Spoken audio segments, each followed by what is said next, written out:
Dia dulunya adalah putri mahkota kekaisaran yang terhormat dan penyihir terkuat di negeri itu. Ibunya sendiri lelah dengan kekuatannya dan ingin mengamankan takhta untuk saudara laki-lakinya, mengirimnya ke kerajaan tetangga untuk pernikahan politik. Meskipun dia tidak memiliki keinginan untuk merebut takhta, kehadirannya di negara itu saja sudah menjadi ancaman karena para loyalis akan berkumpul di sisinya. Keberadaannya adalah pedang bermata dua terus-menerus mengancam fondasi kekuasaan kekaisaran. Di dalam kereta dia mengeluarkan potret tunangannya. Sepasang mata ungu bertemu pandang dengannya. Kaisar ini bagaimanapun hanya memiliki satu selir di haremnya. Sementara itu kaisar juga sedang meneliti potretnya. Fitur wajahnya yang lembut dan mata yang dalam memancarkan intensitas tertentu seperti mata citah. Tatapannya bahkan dalam lukisan itu memiliki aura agresif. Seolah-olah dia datang bukan untuk menjadi istri seseorang, melainkan untuk menjadi permaisuri. Saat istana semakin dekat, dia bertanya kepada pelayannya, berapa lama lagi perjalanan akan memakan waktu. Setelah mengetahui mereka sudah dekat, dia bersiap untuk mengganti pakaiannya. Pada saat itu ksatria Kapten Leo tiba untuk mengantarnya ke istana. Dia melihatnya di dalam kereta, mengenakan pakaian berkuda yang rapi. Mata emasnya menatapnya tanpa ekspresi, seperti mata predator, membuatnya merasa terjebak. Melihat Adele mengulurkan tangannya, dia dengan cepat kembali fokus dan membantunya keluar dari kereta. Terima kasih sudah datang menyambutku. Aku Adele, aku Leo. Roda takdir mulai berputar. Apakah ada kuda cadangan? Mengapa kamu bertanya? Dia menyatakan dengan percaya diri. Aku ingin menunggang kuda. Prajurit lain mencemooh, menunggang kuda itu berbahaya. Dan Putri Gottorf adalah orang yang harus dikhawatirkan. Dengan itu dia melompat ke atas kuda dan pergi. Mereka terkejut. Seorang wanita dengan keahlian menunggang kuda yang luar biasa seperti itu tidak terduga. Beberapa saat kemudian Leo menyusul. Yang mulia, bagaimana kabar Anda? Apakah Anda merasa lebih baik sekarang? Kita hampir sampai. Tolong kembali ke kereta. Tidak ingin menyulitkannya, Adele. Kembali ke kereta. Leo yang mengemudikan kereta tenggelam dalam pikiran. Dia tidak menyangka calon permaisuri Aheming akan menjadi individu yang begitu unik. Kaisar yang dingin dan kejam kini dihadapkan pada kecantikan yang kuat dan dingin. Dia mencari boneka cantik tetapi malah menemukan serigala yang tidak bisa dijinakkan. Saat dia semakin terpikat padanya, dia menyatakan, "Aku tidak akan menjadi permaisurimu." Ketika dia mengetahui tentang kaisar yang akan dinikahinya dan selir kesayangannya, dia memutuskan bahwa selama mereka tidak saling mengganggu, semuanya akan baik-baik saja. Sehari setelah Adele tiba di istana, banyak orang berdatangan untuk memberi hormat. Dia curiga mereka sengaja membuatnya sibuk. Bahkan saat matahari mulai terbenam, kaisar belum juga muncul. Dia bukan orang yang mudah dimanipulasi. Aku lelah dan ingin mandi air hangat. Jika ada yang datang berkunjung, suruh mereka kembali besok. Setelah selesai mandi dan baru saja mulai bersantai, dia mendongak dan melihat seorang wanita berdiri di depannya. Kehadiran wanita asing ini membuatnya gelisah.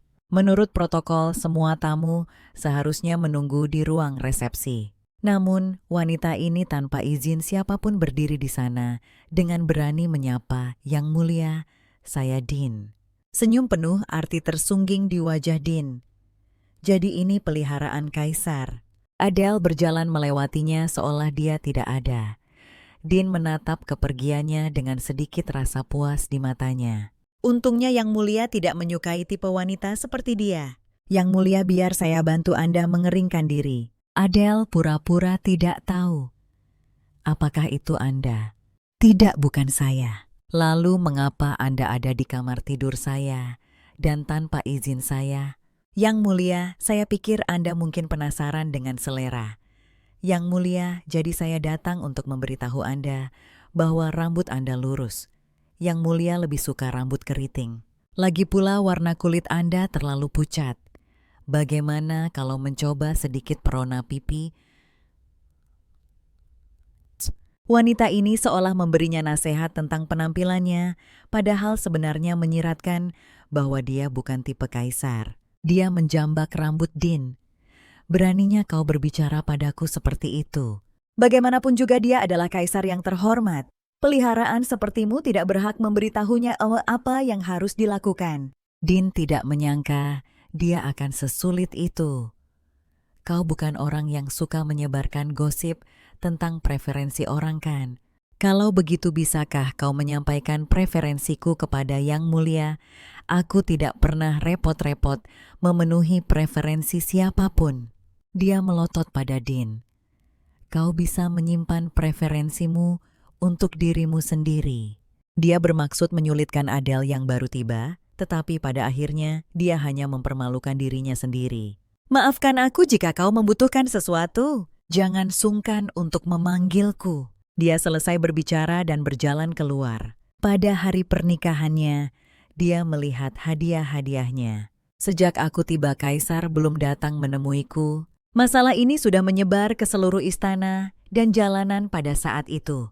Seorang pelayan membawakan tiara pernikahan. Dia meletakkannya di kepala Adele. Di cermin wajah Adele tanpa ekspresi. Melihat tiara perak di kepalanya, dia langsung tahu siapa yang menyingkirkan tiara yang lain. Aku lebih cocok dengan emas daripada perak.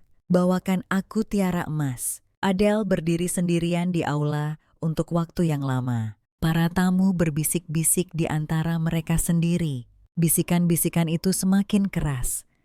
Yang Mulia belum tiba. Mungkinkah Nona Adele memintanya untuk tidak datang? Dia mencoba memprovokasi saya begitu saya tiba. Menahan amarahnya, dia berpikir, semakin sulit situasinya, semakin saya harus menenangkan diri. Dia berjalan ke singgasana dan duduk dengan anggun. Paul terdiam. Dia dengan tenang mengamati para bangsawan di bawah. Aura kuatnya membuatnya tampak seperti penguasa yang terlahir. Keluarga bangsawan dipimpin oleh Grande menunjukkan rasa hormat mereka. Leo yang datang untuk menghadiri pernikahan secara tak terduga ada di antara mereka yang hadir. Dia membalikan keadaan dengan begitu mudah. Dia menatapnya dengan kekaguman. Putri paling berkuasa dipaksa oleh ibunya untuk menikah ke negara lain. Kaisar yang tercela itu mempermalukannya. Semua karena seorang wanita licik sengaja menyabotase dirinya. Seiring waktu mereka bersama kaisar, menyesali tindakannya, dan ingin berdamai. Tapi dia hanya punya satu hal untuk dikatakan, aku tidak akan menjadi permaisuri ini. Kaisar terlambat. Adele sendirian membalikan keadaan. Para tamu tidak berani meremehkannya dan bergegas maju untuk memenangkan hati permaisuri baru. Semua orang berasumsi kaisar tidak akan datang hari ini. Saat itu pintu terbuka. Kaisar tiba. Dia mengira dia akan malu karena ketidakhadirannya, tapi tak disangka dia mengendalikan situasi dan duduk di sana tenang. Setiap gerak-geriknya memancarkan pembawaan seorang permaisuri sejati. Ini hanya semakin memicu amarahnya. Dialah yang terlambat, namun ekspresinya begitu acuh tak acuh, tanpa sedikit pun permintaan maaf. Dia sudah kelelahan bahkan sebelum pernikahan dimulai. Pengawalnya menyuruhnya menggandeng tangan permaisuri, tapi dia berjalan maju tanpa sedikit pun melirik Adele. Adele tidak menyangka pertemuan resmi pertama mereka akan seperti ini. Pelayan itu dengan malu-malu mencoba menyerahkan buket bunga padanya, tapi dia menolaknya. Pria ini telah mempermalukannya, dan dia juga tidak akan memberinya muka. Ekspresinya dingin. Jangan berharap terlalu banyak. Jadilah permaisuri yang baik saja. Apa maksudmu dengan itu? Kudengar kau bertanya pada Din, apakah dia seorang pelayan. Dia masuk ke kamarku tanpa izinku. Tentu saja aku harus bertanya. Aku tidak akan tidur seranjang denganmu malam ini, jadi jangan menungguku. Secara lahiriah diumumkan bahwa dia telah menikah jauh dari rumah. Kenyataannya dia adalah ancaman bagi taktanya dan telah diasingkan ke sini oleh ibunya. Dia memperlakukanku dengan ketidakpedulian yang dingin sejak kami menikah. Sekarang benar-benar tidak ada jalan kembali. Pria tercela ini telah mempermalukannya di hari pernikahan mereka hanya untuk menyenangkan selingkuhannya. Pernikahan berakhir di tengah gosip para tamu. Dia mengganti gaun pengantinnya dan duduk sendirian di kursi. Tidak ada satupun orang di istana yang bisa dia percaya. Karena laut yang berbahaya memisahkan kedua negara, tidak ada pihak yang menempatkan mata-mata di negara lain. Akibatnya tidak ada intelijen sama sekali. Aku benar-benar sendirian dalam perjuangan ini. Untuk menunjukkan kepada kaisar kedalaman keputusasaannya, Din belum makan apapun selama 3 hari 3 malam. Seorang pelayan memberitahunya bahwa upacara pernikahan telah selesai dan khawatir akan kesehatannya bertanya, apakah dia ingin makan sesuatu. Mendengar kata-kata itu, Din berbalik dan menatapnya tajam jengkel dengan rekan setim yang tidak peka ini. Sang putri tidak menolak makan. Dia tidak bisa makan mengerti. Pelayan itu menyadari kesalahannya membungkuk dan meminta maaf. Maafkan saya. Nona Din mendorong melewati pelayan itu dan mendekatinya. Dia menatap pelayan itu dengan ekspresi gelap. Pelayan itu tampaknya tidak menyadari kesalahannya berlutut dan terus meminta maaf mengulang, "Maafkan saya, Nona. Karena kau tidak mengerti situasinya, biar aku jelaskan padamu. Kau berani memanggilku Nona, apa kau pikir aku bukan siapa-siapa?" Tiba-tiba dia menjambak rambut pelayan itu dan melemparkannya dengan kasar ke seberang ruangan. "Aku adalah Nyonya Istana Gading. Mulai sekarang, kalian akan memanggilku Putri." Dia baru melunak saat pelayan yang gemetar itu memanggilnya Putri. Lalu menyebutkan bahwa dia belum makan selama berhari-hari. Dia bilang dia perlu berbaring. Pelayan lain yang lebih cerdik mendekat. "Haruskah aku menyiapkan seorang tabib siaga?" Din setuju dan menginstruksikan pelayan itu. "Ingat, aku sudah tidur sepanjang waktu ini. Aku belum bangun semalaman." Mendengar bahwa dia belum terbangun, kaisar datang ke Istana Gading dengan cemas. Dalam tidurnya yang samar, Din bergumam, "Leo, jangan tinggalkan aku." Melihatnya, dia teringat ibunya sendiri, ibu kaisar. Dia dibuat meninggal oleh permaisuri sebelumnya. Din sangat mirip dengan ibunya yang telah meninggal. Dia terpikat padanya sejak pertama kali melihatnya. Dia bahkan belum sempat duduk sebelum wanita licik itu datang mencari masalah. Fakta bahwa kaisar langsung pergi ke Istana Gading setelah pernikahan telah menjadi gosip terbaru di kalangan bangsawan. Mereka percaya posisi permaisuri kurang penting bahkan dibandingkan selir. Tepat saat itu Adele mendekat dan mereka segera membungkuk hormat takut dia mendengar percakapan mereka. Dia berjalan melewati kerumunan, tampak tidak peduli, tenang dan terkendali. Baru setelah itu mereka merasa lega dan memasuki ruangan. Dia tidak lagi setenang yang terlihat. Dia tahu datang ke sini tidak akan mudah, tapi dia tidak menyangka akan langsung dihadapkan oleh kaisar karena wanita itu. Karena dia sudah di sini, dia harus memikirkan kehidupannya di istana ini ke depannya. Sementara dia mengalami masa sulit, Din juga tidak jauh lebih baik. Pernikahan kaisar telah menjadi sumber kebencian yang konstan baginya. Meskipun dia telah memenangkan kasih sayang kaisar dan menjadi putri Istana Gading, gelar permaisuri pada akhirnya bukan miliknya. Dia tidak akan membiarkan permaisuri mudah saja berasumsi bahwa posisi itu sejak awal semuanya miliknya. Wanita inilah yang datang ke sini dan mencuri tempatnya. Perjamuan akan segera dimulai, tapi tidak ada gaun yang dikirimkan yang pas. Ini jelas ulah Din. Adele menyuruh para pelayan untuk mengubah gaun-gaun itu. Perjamuan bisa ditunda. Para pelayan menjelaskan bahwa memperbesar gaun bukanlah tugas yang mudah. Dia teringat peringatan yang diberikan ibunya sebelum meninggal. "Kamu selalu melawan monster dan meremehkan intrik istana. Aku menasihatimu untuk tidak pernah lengah, bahkan sedetik pun." Sepertinya dia sedang ditarik ke dalam perebutan kekuasaan istana. Sejak awal, dia bertanya kepada pelayan, "Apakah itu kamu? Apakah Din yang menyiapkan persiapan pernikahanku? Apakah kaisar menyetujuinya?" Pelayan menundukkan kepalanya, tidak bisa bicara. Betapa konyolnya. Dia pikir dia bisa menginjak-injakku hanya karena kaisar menyukainya. Dia jelas meremehkanku, penyihir Gotorf. Dia memerintahkan para pelayan untuk membawakan gaun yang dia kenakan untuk pernikahannya sendiri. Meskipun dia adalah selir Kaisar Din, percaya bahwa permaisuri yang sah telah mencuri tempatnya dan tentu saja tidak akan membiarkannya hidup tenang. Seperti yang diduga pada perjamuan keesokan harinya, semua gaun yang dikirimkan salah ukuran. Dia berani memprovokasiku mengandalkan dukungan Kaisar. Dia memerintahkan para pelayan untuk membawakan gaun pernikahannya. Din, dengan gaun yang memukau dan hiasan yang indah, muncul di perjamuan langsung menjadi iri semua wanita bangsawan. Dia sangat suka menjadi pusat perhatian dan pujian. Para wanita bangsawan di sekitarnya dengan antusias memujinya, seolah-olah seluruh perjamuan diadakan hanya untuknya berharap mendapatkan bantuan untuk keluarga mereka melalui dirinya. Yang mulia, pergi ke kamarmu pada malam pernikahan.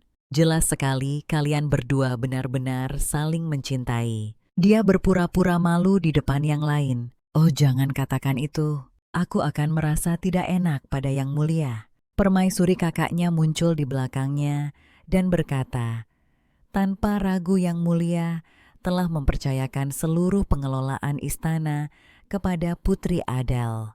Sejujurnya dia memiliki wewenang lebih dari permaisuri. Pada saat itu sebuah suara menyela, kau terlalu belak-belakan. Kakak beradik itu menoleh untuk melihat siapa yang berbicara. Itu adalah Lord Leo dari keluarga Duke kekasih impian banyak wanita bangsawan. Kakak Din tetap tidak terpengaruh oleh kedatangannya. Aku hanya menyatakan, fakta bukan. Sebagai tuan rumah perjamuan ini, aku harus mengingatkanmu untuk menjaga ucapanmu. Leo mengatakan ini dan berbalik untuk pergi. Kakak Din hendak menghadapinya ketika tiba-tiba seluruh aula menjadi hening. Permaisuri mengenakan gaun pengantinnya, masuk dengan anggun. Lord Leo memperhatikannya lewat rona, mencurigakan muncul di wajahnya. Kedatangan Adele langsung memikat semua orang yang hadir. Semua mata tertuju padanya. Tidak ada yang pernah berani melangkah ke tangga Kaisar. Dan dia naik tanpa ragu. Singgasana merah tua dan mahkota bertatahkan permata merah sepenuhnya, menampilkan keagungan dan kehadirannya yang agung. Saat semua orang berdebat, apakah akan menyambutnya Leo, melangkah maju dan membungkuk. Yang mulia permaisuri. Dengan dia memimpin para pengikutnya mengikuti membungkuk kepada permaisuri yang baru. Din membenci Adele karena mencuri perhatian. Saat dia tiba, dia melangkah keluar dari kerumunan dan mendekati Adele. Salam yang mulia. Saya pribadi mengawasi persiapan pernikahan dan perjamuan. Saya harap Anda puas. Din ingin terlihat anggun di depan umum, tetapi Adele tidak tertipu. Saya tidak bisa mengenakan gaun perjamuan yang Anda siapkan untuk saya. Saya harap Anda tidak terlalu kesal. Saya sangat ingin mengenakan gaun yang indah, tetapi ukurannya terlalu kecil. Anda tidak perlu meminta maaf. Semua orang membuat kesalahan. Bagaimanapun, kerumunan berbisik curiga Din sengaja memesan gaun yang terlalu kecil. Din mengira Adele akan malu karena tidak ada gaun yang cocok, tetapi dia tidak menyangka serangan balik yang halus ini. Saat itu Kaisar tiba. Dia menatap permaisuri yang duduk di singgasana. Dia telah memikat semua orang yang hadir hari ini. Dominasi dan kendali terasa sangat alami. Dia adalah wanita yang dingin dan kejam. Karena kecemburuan yang ekstrem, Din yang percaya posisi permaisuri seharusnya miliknya mencoba mengambil alih kendali perjamuan, menginginkan semua perhatian tertuju padanya. Dia tidak menyangka permaisuri akan mempertahankan posisinya dan membalikan keadaan. Tepat ketika Din bingung bagaimana harus bereaksi, Kaisar tiba di tengah aula perjamuan. Melihatnya, Din kehilangan semua ketenangannya. Dengan berlinang air mata dia bertindak seolah-olah telah sangat dianiaya. Kaisar berbalik dan menatap tajam permaisuri. Apa yang kau lakukan padanya? Melihat pertanyaan bodohnya Adele menjawab, "Saya lebih penasaran, mengapa Anda menanyakan itu? Mengapa Anda tidak bertanya padanya sendiri?" Dean dengan air mata berlinang di wajahnya berkata, "Aku hanya ingin menyampaikan rasa hormatku kepada Yang Mulia Permaisuri mengabaikan Adele." Kaisar berjalan langsung menuju takhta. "Dia adalah kekasihku. Kamu tidak boleh memprovokasinya. Demikian pula aku tidak akan memprovokasi milikmu. Apakah kamu mengerti? Bisakah kamu mengulangi apa yang baru saja kamu katakan kepada kekasihmu kedua kalinya? Dialah yang mendekatiku." Kaisar menoleh ke Dean terdiam. Semua orang mengagumi Adele atas ketenangannya dalam situasi seperti itu. Hanya Leo yang menyadari bahwa alih-alih tenang, dia sedang berjuang untuk mengendalikan emosinya. Dia akhirnya sendirian di malam hari, mengingat kembali kejadian hari itu. Adele merasakan gelombang penghinaan yang belum pernah dia alami sebelumnya. Emosinya tidak stabil, kekuatan sihirnya berfluktuasi. Provokasi Dean adalah satu hal, tapi apa alasan Carl? Jika dia benar-benar mencintai Dean sebanyak itu, dia bisa saja menjadikannya permaisuri. Mengapa menyeret orang tak bersalah ke dalam masalah ini? Dia adalah permaisuri yang tidak diakui oleh kaisar. Jika masalah ini terungkap, semua orang akan mencabik-cabiknya dalam sekejap. Dia membutuhkan kekuatan sejati untuk bertahan di istana yang kejam ini. Keesokan harinya dia menanyakan tentang kepala pelayan istana, sementara saat ini siapapun yang dia tanya, ekspresi mereka berubah masam saat mendengar itu adalah Dean.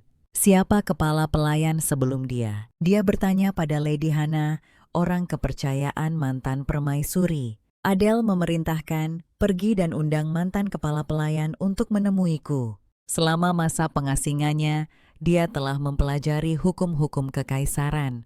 Meskipun Dean saat ini adalah kepala pelayan keuangan, pengangkatannya sebagai permaisuri juga memberinya wewenang khusus. Tepat saat itu adik Kaisar Grande tiba di istana. Setelah mendengar bahwa permaisuri telah memanggil Lady Hannah, dia ingin melihat orang macam apa permaisuri baru ini. Dia mengamati Adele.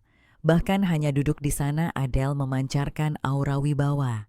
"Kudengar kau memanggil Lady Hannah. Dia sudah seperti ibu bagiku. Tujuanmu mencarinya pasti untuk mengukuhkan posisimu di istana. Itu tidak akan mudah." Dean tidak hanya mendapat dukungan kaisar, tetapi juga dukungan pamannya Duke Spurner. Adele bertanya, "Apa kau menawarkan untuk membantuku? Apa untungnya bagimu?" Melihat keterus-terangannya, Grande menjawab, "Tidak perlu bertele-tele. Dengan mereka di sisi kaisar mustahil untuk memerintah negara secara efektif, jadi saya harap Anda bisa memutuskan hubungan mereka." Grande menawarkan saran lain, keluarkan pengumuman untuk merekrut seorang ajudan untuk permaisuri. Adele bertanya, "Mengapa?" Mereka yang bertanggung jawab atas urusan internal istana biasanya wanita. Sebaliknya ajudan permaisuri biasanya pria. Di Irma ketegasan sangat penting. Jika Anda tetap pasif menghadapi penghinaan publik, semua orang akan berpikir Anda tidak lebih baik dari selir-selir sebelumnya. Martabat itu penting. Jika kepala pelayan kungfu melamar menjadi ajudan Anda tidak perlu mempertimbangkan orang lain. Dia akan menjadi aset besar dalam mengamankan posisi Anda sebagai permaisuri. Dihadapkan pada intrik Dean dan sikap dingin Kaisar, Adele memutuskan untuk bertindak. Adik kaisar yang bertindak sebagai sekutunya menasihatinya untuk merekrut ajudan dan membangun basis kekuatannya sendiri. Sebelum itu dia perlu bertemu dengan mantan kepala pelayan. Hannah adalah orang kepercayaan paling setia dari mantan permaisuri dan telah lama mengendalikan urusan internal istana. Sampai dia melihat Dean. Dean memiliki kemiripan yang mencolok dengan ibu kaisar yang telah meninggal, yang pernah dipermalukan oleh mantan permaisuri. Sejak saat itu Dean telah mengambil alih kendali harem. Perintah pertamanya adalah mengeluarkan Hannah dari istana. Jadi ketika dia menerima panggilan dari permaisuri, baru Hannah sangat gembira, air mata menggenang di matanya.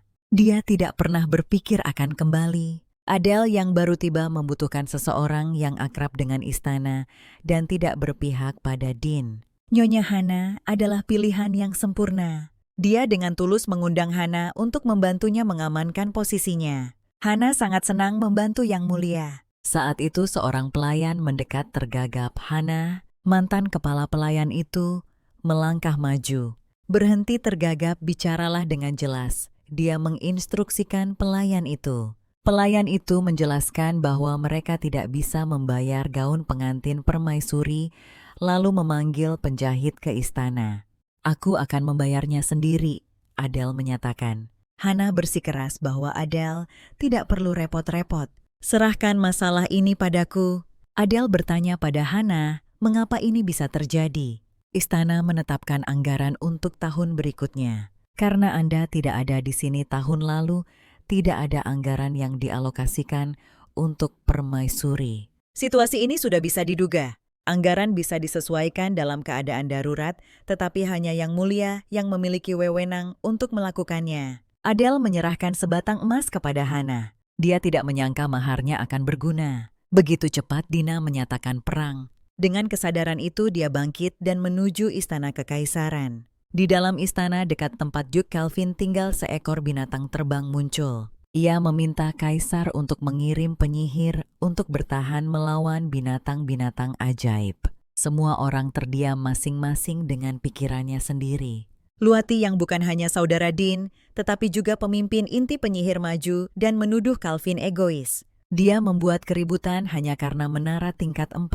Jika menara tingkat 1 kebetulan turun di istana kekaisaran, dia pasti akan diuntungkan. Istana kekaisaran akan dalam bahaya. Di ruang tunggu permaisuri mendengar bahwa menara tingkat 4 akan segera turun. Dia ingin bertemu Pangeran Calvin secara pribadi. Dia dulunya adalah penyihir terkuat. Jika dia menikahi kaisar yang sudah memiliki selir tanpa cinta, dia membutuhkan kekuatan untuk bertahan hidup di sini. Adele datang kepada kaisar dan mendengar bahwa menara tingkat 4 akan segera turun. Begitu mendarat, makhluk ajaib akan berhamburan keluar, menyebabkan banyak korban jiwa. Dia ingin bertemu Adipati Calvin ini. Leo mendukung pengiriman penyihir untuk membantu Calvin. Tuati segera membalas. Apa menurutmu kami hanya bisa menghabiskan sepanjang hari makan, minum, dan bersenang-senang di istana kekaisaran? Tepat ketika kedua belah pihak bersitegang, kaisar menyela mereka, mengatakan bahwa masalah pengiriman penyihir sedang dipertimbangkan. Adipati tua itu tahu bahwa jika lebih banyak waktu terbuang, seluruh kota akan menderita dengan korban jiwa yang tak terhitung. Karena sangat cemas, dia tidak punya pilihan selain mematuhi kaisar berdasarkan harapan yang tipis. Dia mungkin mengirim para penyihir senior untuk memberikan dukungan setelah pertemuan ditunda. Karl menyuruh para penjaga membawa masuk permaisuri. Semua orang melihat permaisuri dan melangkah maju untuk menyambutnya. Saat itu Duke Oriel yang keluar dari dalam melihat permaisuri. Dia tersenyum lebar, mengungkapkan kegembiraannya melihat keponakan iparnya. Semua orang mengira dia gila, benar-benar memanggil Yang Mulia keponakan iparnya. Dia menatapnya dingin, tidak mengatakan apa-apa. Dia bermaksud mengujinya dengan tetua keluarga kekaisaran dan merasa dia tidak mudah dipahami. Dia melembutkan nada suaranya untuk menutupi rasa malunya. Jika saya telah membuat Anda tidak senang, saya mohon maaf. Ini mungkin bukan cara terbaik untuk menunjukkan keakraban. Saya harap Anda akan lebih bijaksana di masa depan. Memalingkan kepalanya, dia melihat Leoir. Sepertinya dia belum melihatnya sejak perjamuan terakhir. Senang melihatmu di sini. Bolehkah saya bertanya yang mana Count Calvin? Calvin muncul dari dalam saat itu juga. Yang Mulia, apakah Anda mencari saya? Saya dengar ada binatang buas ajaib terbang yang muncul. Bukankah para penyihir dikerahkan di setiap wilayah? Semua penyihir dikelola oleh keluarga kekaisaran. Pembicara itu adalah saudara Dean, wakil komandan korps penyihir. Dia menyatakan terus terang bahwa dia mendengar Yang Mulia menolak untuk mengirim penyihir. Guyadi dalam hati mengejek ketidaktahuannya yang memuakan. Dia menyatakan kesetiaannya, meyakinkannya agar tidak khawatir. Istana kekaisaran memiliki penjaganya sendiri. Makhluk ajaib sama sekali tidak akan muncul tanpa sepengetahuannya. Justru karena dia terlalu kuat, dia dipikat ke negara ini dari negaranya sendiri oleh ibunya. Ketika tiba waktunya permaisuri bertemu kaisar, dia dipanggil. Leo melihat tatapan sombongnya dan sikap aristokratnya yang angkuh seperti biasa. Kini setelah hanya mereka berdua yang tersisa udara, terasa dingin. Adele bertanya padanya, "Apa yang ingin kau katakan padaku? Mengapa kau menjadikanku permaisuri? Aku membutuhkan seseorang untuk mengisi peran permaisuri seperti pena bulu. Keberadaanmu saja sudah memenuhi seluruh tujuanmu. Dan mengapa kau bersikeras mengikis wewenangku? Apakah kau khawatir aku akan menyakiti Dean?" Carl tetap diam menatapnya dengan mata dingin. Dia mengepalkan tinjunya, jadi itu alasannya. Kepribadian seorang ratu namun terus-menerus dijegal oleh selirnya. Dia datang untuk bernegosiasi dengan kaisar, menjelaskan bahwa Dean saat ini mengelola haremnya dan dia hanya permaisuri dalam nama saja.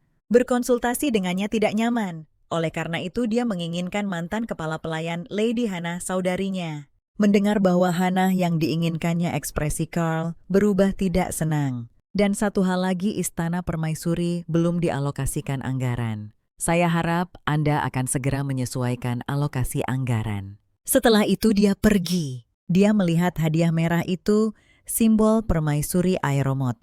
Itu dari masa kecilnya ujung rok merah yang tak pernah bisa dia raih. Ibunya telah menghiburnya dengan air mata dan hati yang hancur. Dia tahu bahwa permaisuri tidak akan pernah mengakuinya seorang putra yang menyedihkan, karena dia adalah putra kaisar sebelumnya lahir dari selirnya. Carl mengira Dean sudah mengatur masalah ini.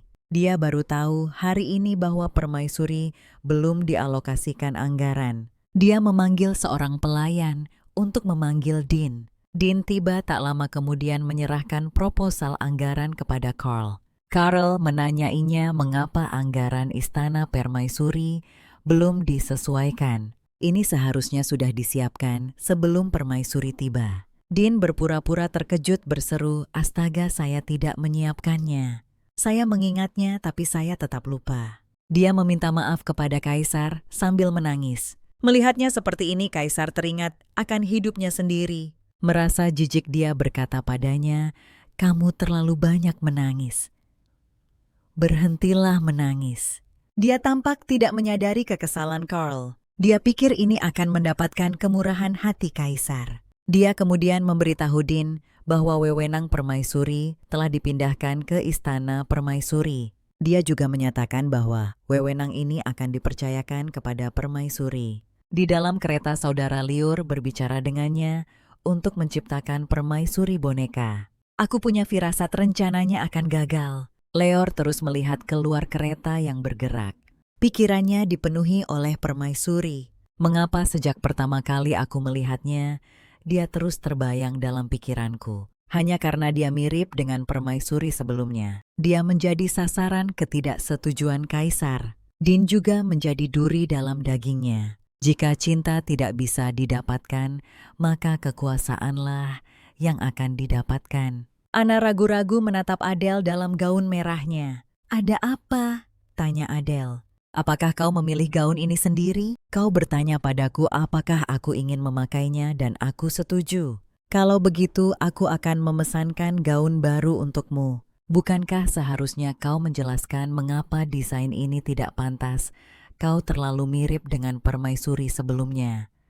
Seolah-olah kau menirunya." Mengenakan pakaian permaisuri sebelumnya akan memancing kemarahan kaisar. Nona Hannah adalah ajudan terpercaya permaisuri sebelumnya. Sebaiknya percayai penilaiannya. Sementara itu Dean menangis. Dia tidak rela menerima bahwa wewenang permaisuri yang telah dia perjuangkan dengan susah payah begitu mudah direbut. Dia tidak mempertimbangkan bahwa wewenang ini seharusnya milik permaisuri. Dia hanyalah seorang pengurus. Sekarang setelah dikembalikan kepada pemiliknya yang sah, bukankah memang seharusnya begitu? Istana Gading adalah tempat ibu kaisar selalu bermimpi untuk tinggal. Kemudian dia menganugerahkannya kepada dirinya sendiri. Dia tidak akan membiarkannya diambil bukan oleh kaisar, bukan oleh siapapun. Dia meminta proposal anggaran bersiap untuk menyesuaikan anggaran. Dean ingin dia merasakan betapa tidak berdayanya seorang permaisuri nominal sebenarnya. Calvin mondar-mandir dengan cemas di aula resepsi, tidak yakin mengapa permaisuri memanggilnya. Saat itu Adele tiba. Dia bertanya kepada Calvin kapan menara itu muncul. Sebelum dia bisa menebak niatnya, permaisuri melanjutkan, itu pasti sudah muncul beberapa waktu lalu. Bukan. Bukankah diameter menara itu terus bertambah sejak aku melihat makhluk terbang itu? Aku bergegas ke istana. Kita bahkan tidak punya pertahanan. Penduduk telah mengangkat senjata bersiap untuk bertarung. Apa tidak ada penyihir di sana? Jika level 4 itu adalah makhluk berukuran sedang hingga besar. Apa tidak ada dukungan sama sekali? Calvin menjelaskan bahwa bahkan dengan menara level 2 ada penundaan dalam menerima dukungan. Dia tercekat mengatakan mereka dicabik-cabik oleh cakar makhluk itu.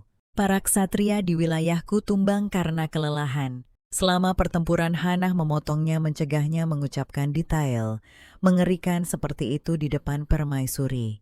Mungkin ini sudah merupakan laporan yang diperhalus karena sebagai mantan penyihir yang kuat, dia telah menyaksikan kehancuran yang disebabkan oleh makhluk buas.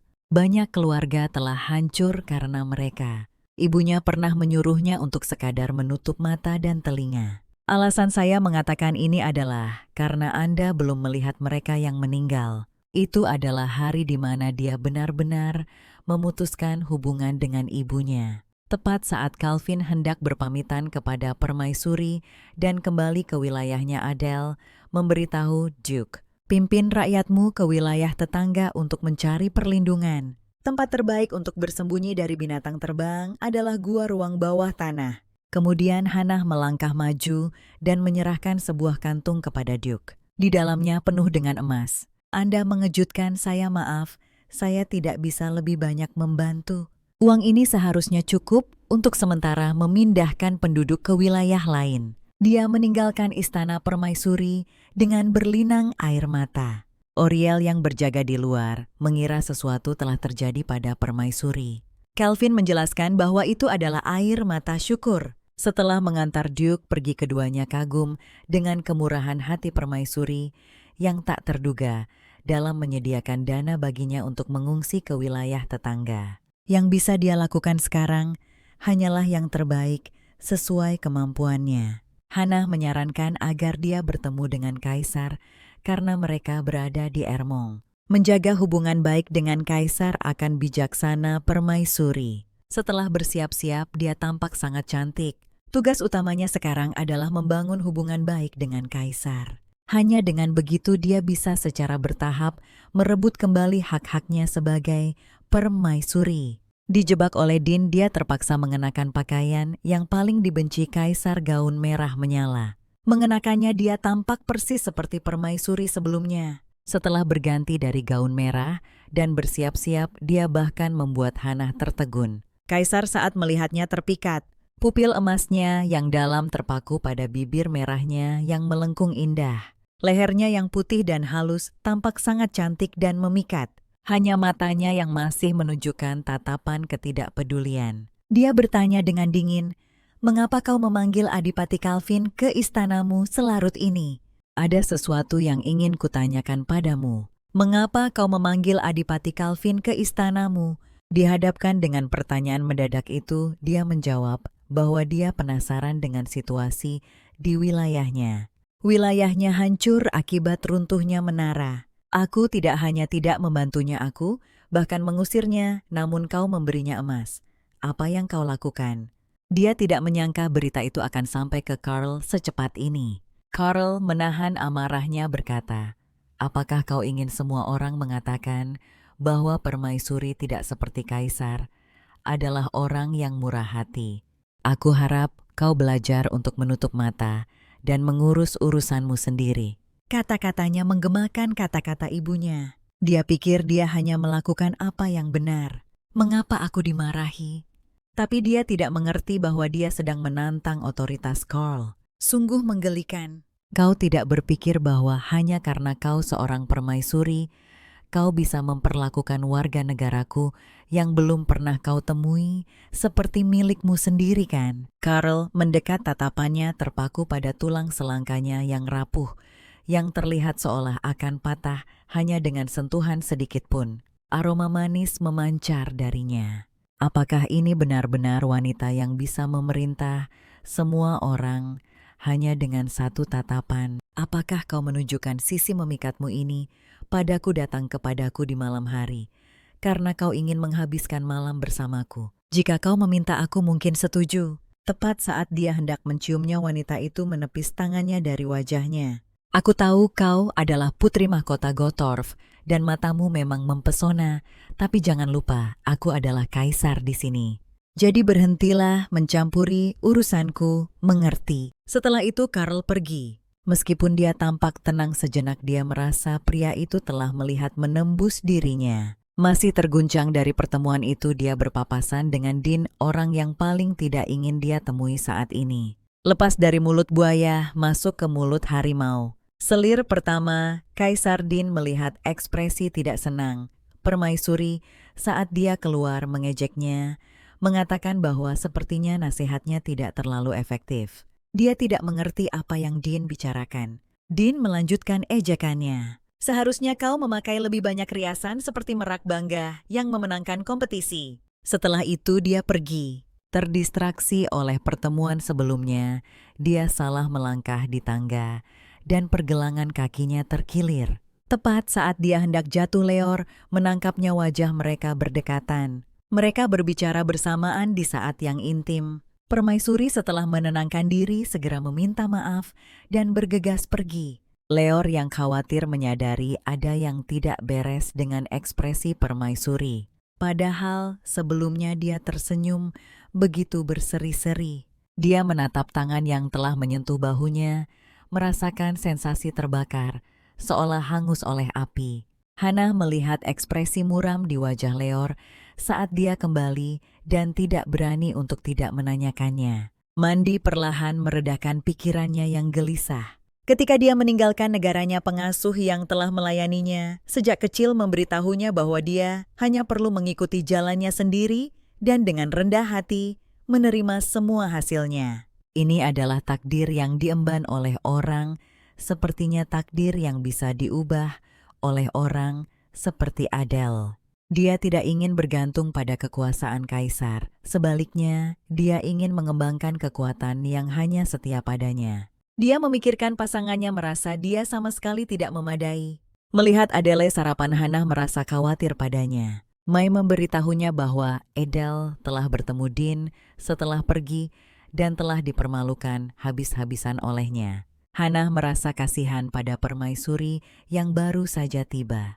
Adele sudah menghadapi tantangan yang begitu besar. Melihat dokumen di tangannya, Adele kehilangan nafsu makan. Penjaga memberitahunya bahwa anggaran untuk istana Permaisuri telah disediakan oleh Duke Calvin dan sebenarnya telah disesuaikan. Adele bertanya apakah dia memiliki wewenang untuk meninjau laporan anggaran istana secara keseluruhan.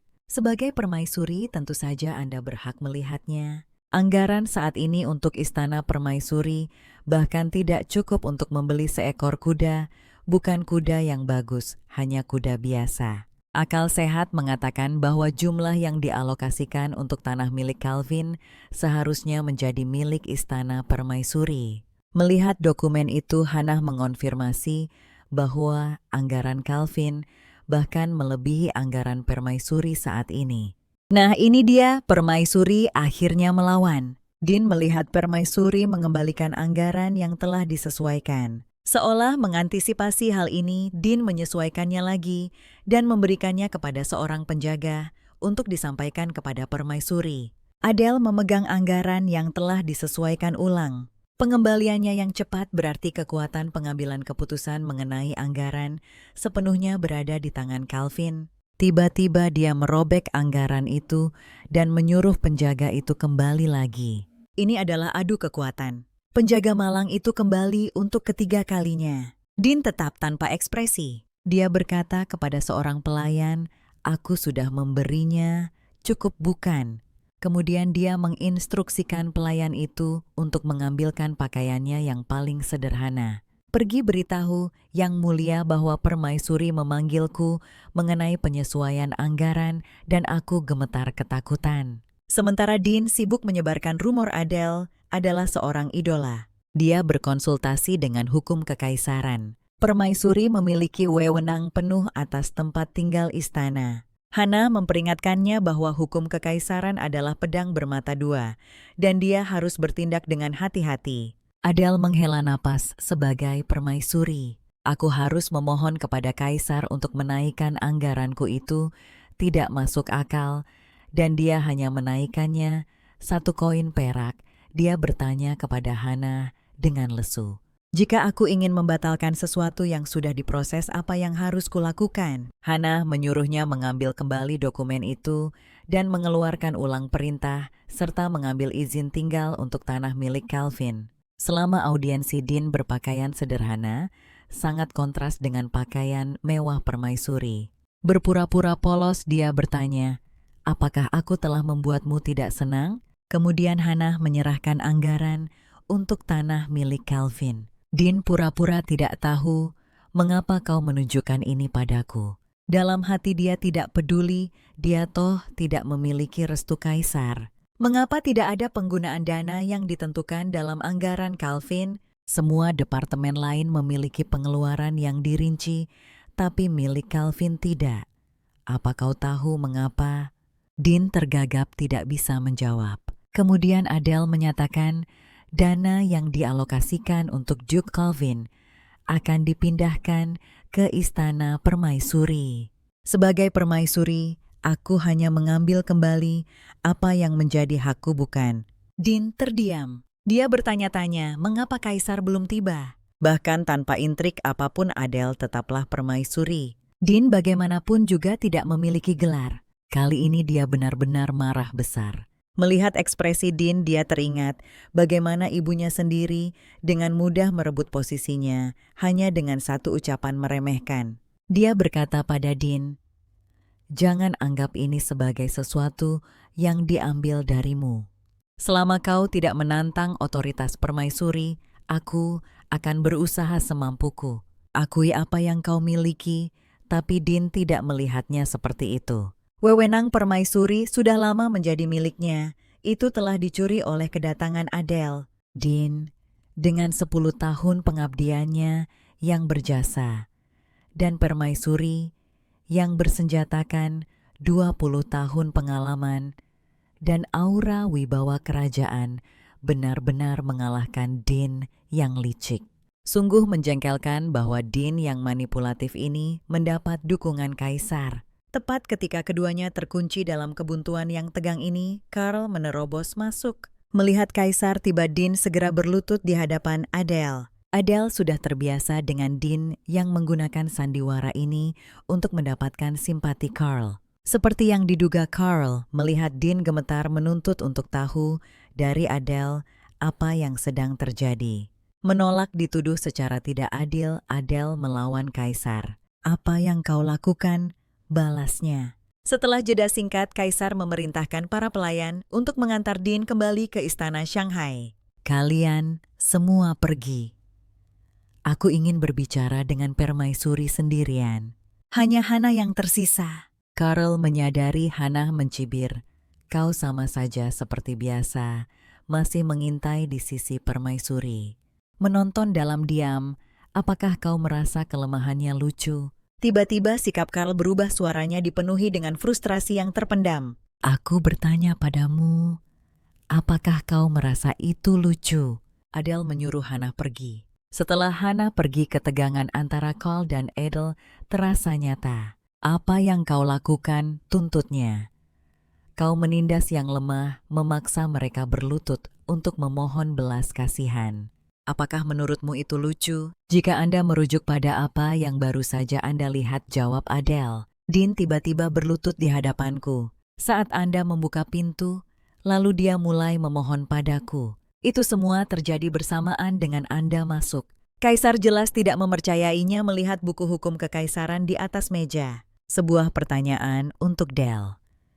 apakah Anda mengeksploitasi Dean? Adele membalas dengan pertanyaannya sendiri. Apakah Anda bahkan sudah melihat proposal penyesuaian anggaran Istana Permaisuri? Tentu saja tidak. Lagi pula Anda bahkan mendelegasikan masalah ini kepada Calvin.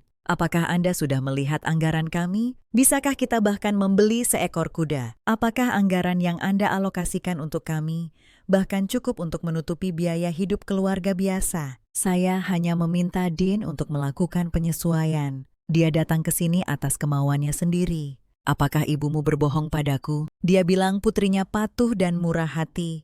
Adele membalas, suaranya meninggi karena marah. Anda tidak tahu apa-apa tentang mengapa saya terpaksa meninggalkan Gottorp.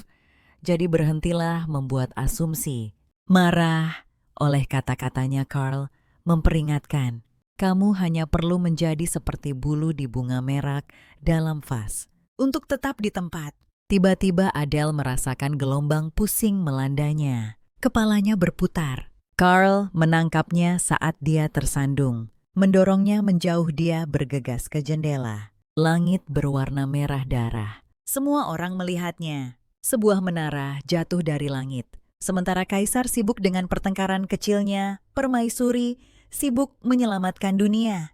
Hana bergegas masuk mendesak Adele untuk berlindung. Menara itu jatuh dari langit. Kita harus segera mencari perlindungan. Adele menyatakan, aku tidak akan bersembunyi.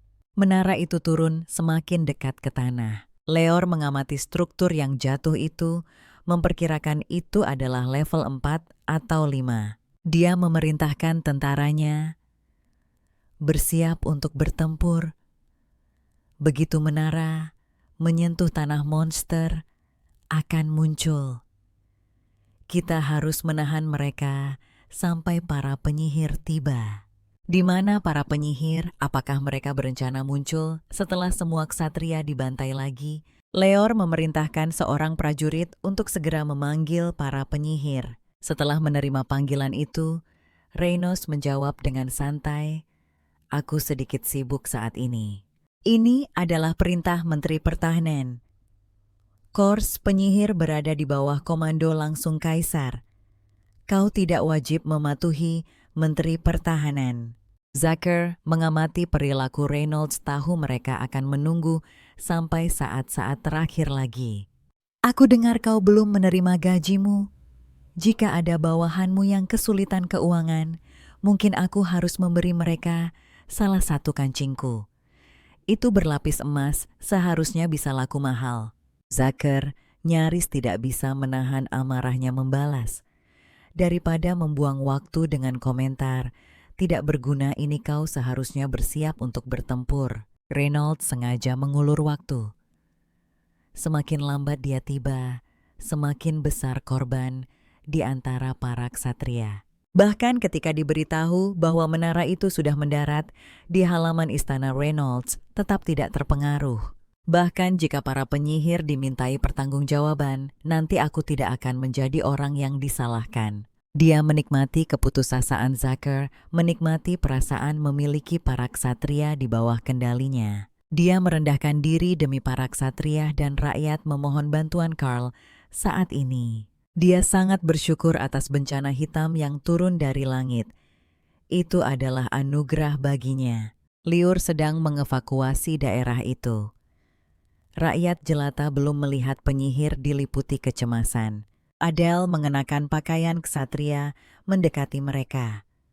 Dia bertanya pada Leor, mengapa tidak ada penyihir? Dengan menara yang semakin mendekat ke tanah, apakah mereka harus menunggu sampai menara itu menghantam tanah? Leor khawatir akan keselamatannya, mendesaknya untuk mencari perlindungan. Tepat saat itu paku-paku tajam turun dari atas. Hampir menusuk mereka, dia melindungi Adele dengan tubuhnya. Tiba-tiba paku-paku itu berubah arah, menoleh ke belakang. Dia melihat para penyihir.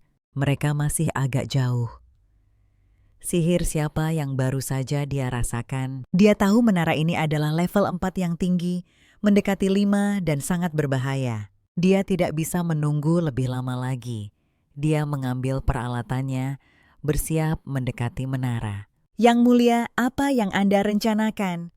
Aku akan menghancurkannya. Dia dengan cepat menghentikan Adele, takut dia akan tersapu oleh arus udara naik. Tepat saat tangannya hendak menyentuhnya, sebuah penghalang sihir berkilauan di sekelilingnya. Lalu dia terbang menuju menara. Leor memerintahkan anak buahnya untuk bersiap menangkapnya. Reynolds melihat Adele tersapu oleh arus udara naik dan menyadari dia telah membuat kesalahan. Dia memerintahkan perluasan jangkauan sihir. Aku harus memastikan dia tertangkap dengan aman. Tiba-tiba semua orang mendongak dengan takjub. Menara itu terbakar di udara saat dihancurkan dan mulai runtuh. Itu adalah pemandangan yang hanya bisa aku hargai.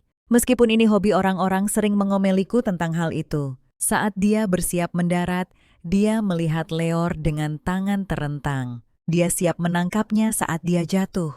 Ketika mereka berjarak 1 sentimeter, dia menggunakan sihirnya untuk mendarat dengan mulus. Sampai sekarang, semua orang hanya ribut dan mencoba menghentikannya. Tidak ada yang pernah mencoba menangkapnya. Terima kasih atas perhatianmu. Melewati Reynolds, kau bisa menyimpan pedangmu sekarang. Itu tidak lagi dibutuhkan. Dia tidak pernah membayangkan permaisuri adalah seorang penyihir. Dengan identitasnya terungkap, dan setelah sendirian menyelamatkan istana, orang-orang bertanya-tanya apakah dia lebih kuat dari Rhaenys. Ini membuatnya semakin membencinya. Lear menatap langit. Langit merah darah beberapa saat yang lalu terasa seperti kebohongan. Ada sihir kuat yang menariknya lebih tak tertahankan daripada bencana yang turun dari langit merah. Kembali ke kamarnya, Adele memberitahu Hannah bahwa dia telah menghancurkannya. Begitu selesai berbicara, dia pingsan kewalahan oleh pengerahan sihir. Reynolds bergegas memberitahu Carl bahwa permaisuri adalah seorang penyihir. Dipaksa menikah di sini dari negeri yang jauh, dan seorang penyihir ulung pula, dia mengaguminya bahkan mempertimbangkan untuk merekrutnya. Reynolds melihat reaksi Carl dan menyadari rencananya dihancurkan oleh permaisuri, bergegas mencari Dean. Dean memarahinya karena masuk tanpa mengetuk. Dia tidak punya waktu untuk formalitas seperti itu. Dia langsung bertanya apakah dia hamil. Namun pertanyaan itu membuatnya terkejut. Apakah itu sesuatu yang bisa saya kendalikan? Dia memberitahu Dean. Permaisuri adalah seorang penyihir dan penyihir ulung pula. Jadi permaisurilah yang menghancurkan menara itu. Dia hanya berharap permaisuri boneka, tapi malah mendapatkan seorang penyihir. Dia khawatir tentang Despon dan merasa semakin tidak berguna. Dean beralasan dengannya mengatakan, jika Carl akan meninggalkannya begitu saja, dia tidak akan membawanya ke sini sejak awal. Meskipun permaisuri adalah seorang penyihir, lalu kenapa kamu harus menguasai diri dan berjaga dengan benar? Jika dia seorang penyihir, aku akan mengurus yang mulia. Kita sudah bertahan begitu lama. Pada akhirnya, akulah yang akan tertawa. Melihat permaisuri terbaring tak sadarkan diri di ranjang, Hannah sangat khawatir. Para pelayan dengan gembira membicarakan bagaimana permaisuri menghancurkannya sendirian. Jika bukan karena yang mulia para ksatria, pasti sudah menderita kerugian besar. Carl tidak menyangka Adele adalah seorang penyihir.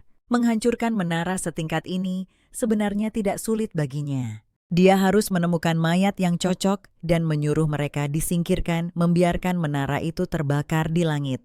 Mendengar yang mulia menghancurkan menara sendirian, mungkin Ibu Suri Gotor mengirimnya ke Ermont karena tidak yakin bisa mengendalikannya.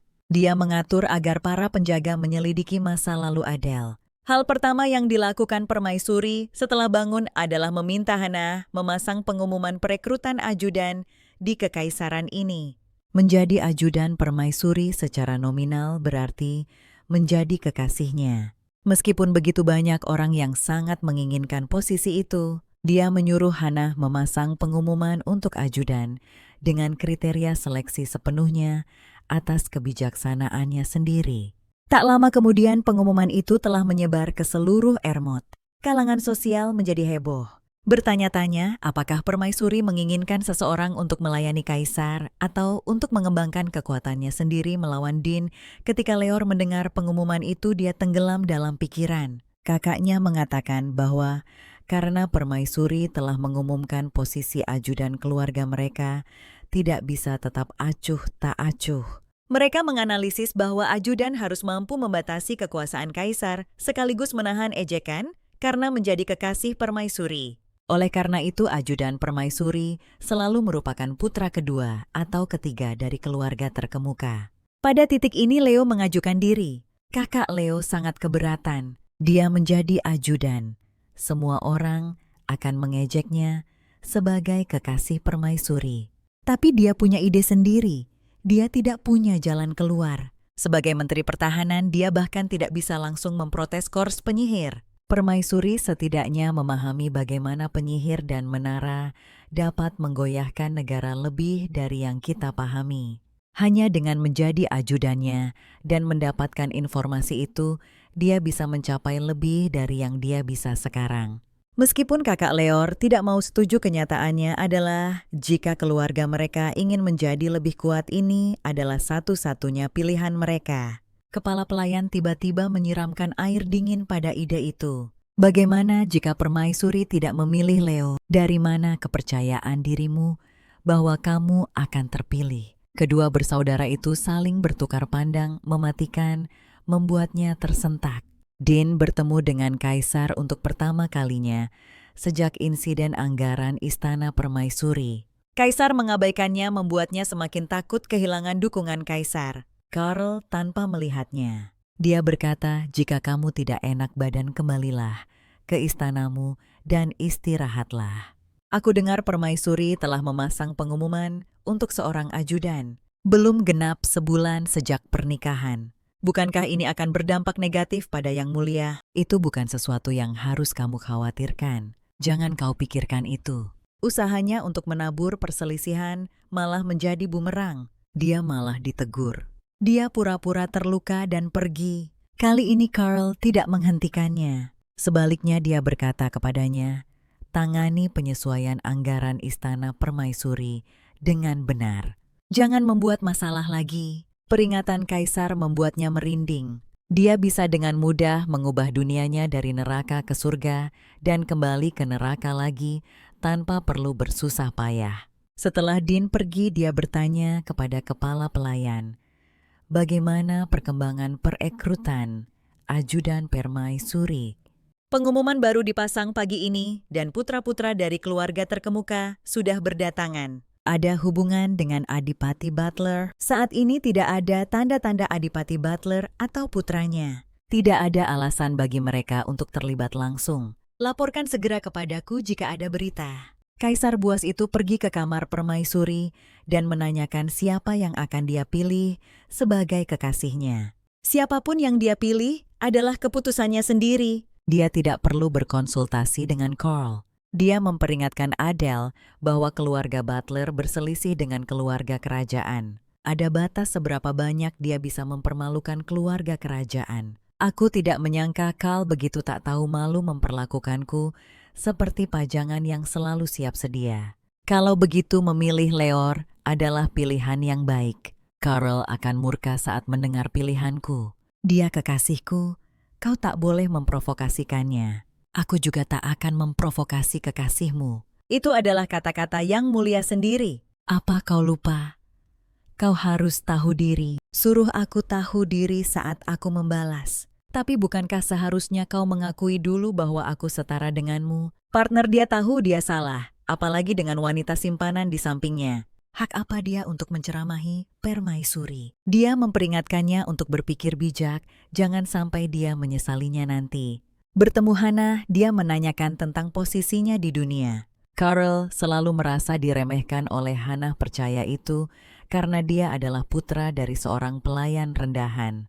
Dia merasa Hannah menyimpan dendam padanya. Dia merasa dia telah merebut tempat yang seharusnya milik Putri Elizabeth. Bahkan jika Hannah menyangkalnya, dia tak akan mempercayainya. Dia seperti serigala beracun yang terperangkap di masa lalu.